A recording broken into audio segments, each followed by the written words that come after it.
আমরা দেশেই ফিরে যাই। দেশে ফিরে গিয়ে আবার আমরা নতুন করে সবটা শুরু করব। হ্যাঁ বাবা, নতুন করে সবটা শুরু করব।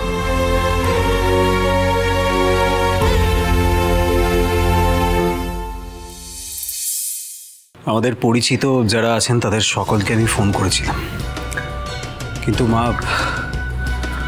আমাদের কেউ সাহায্য করতে রাজি নয়।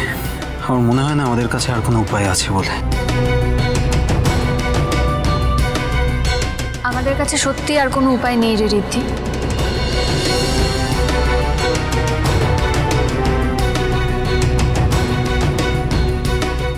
এবার আমাদেরকে একটা সিদ্ধান্ত নিতে হবে। এবার আর কি সিদ্ধান্ত নেওয়ার আছে? আমরা তো পুরোপুরি ডুবে গেছি, সামনে খড়কুটোটুকু নেই যে সেটা ধরে বাঁচবো। আমাদেরকে দমানো এতটাও সহজ নয় গো। কি করবি শুভ? আর কি করার আছে বল? লড়াই যে করব সেই লড়াই করার শক্তিটুকু আর নেই রে শুভ।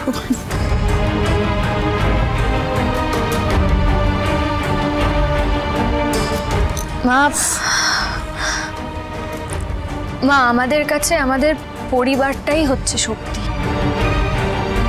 হতে পারে যে এই পরদেশে আমাদের আর কিচ্ছু হওয়ার নেই,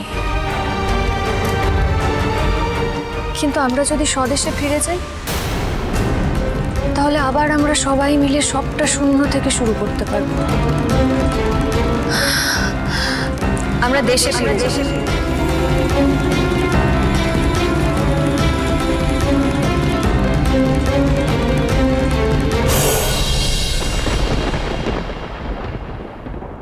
শুভ, তুমি কি বলছো? আমরা এখানে সব ছেড়ে আমরা ইন্ডিয়া ফিরে যাব? আদি, এছাড়া তো আমাদের কাছে আর কোনো উপায় নেই। বরং দেশে ফিরে গেলেই তো ভালো হবে। ওখানে আমাদের চেনা জায়গা, চেনা লোকজন, আমার সমবায় রয়েছে, সেখানকার মেয়েরা রয়েছে, আমার বাবা রয়েছে।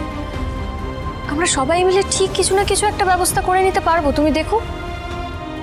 শুভ যা বলছে কথাটা ঠিক, কিন্তু আমরা ওখানে থাকবো কোথায়? রোজগারই বা কি হবে? সবই তো এখানে তৈরি ছিল। আমরা কি ইন্ডিয়াতে গিয়ে সবাই থাকতে পারবো?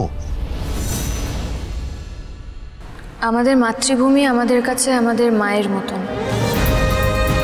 মা তার সন্তানকে কখনো ফেরাবে না। বরং আমার তো মনে হয় আমরা দেশে ফিরে গেলেই আবার সবাই মাথা তুলে সম্মানের সঙ্গে দাঁড়াতে পারবো। আমার কিন্তু পূর্ণ সমর্থন আছে। গৃহপ্রবেশ সোম থেকে রবি রাত 10টায় স্টার জলসায় ও জিও হটস্টারে।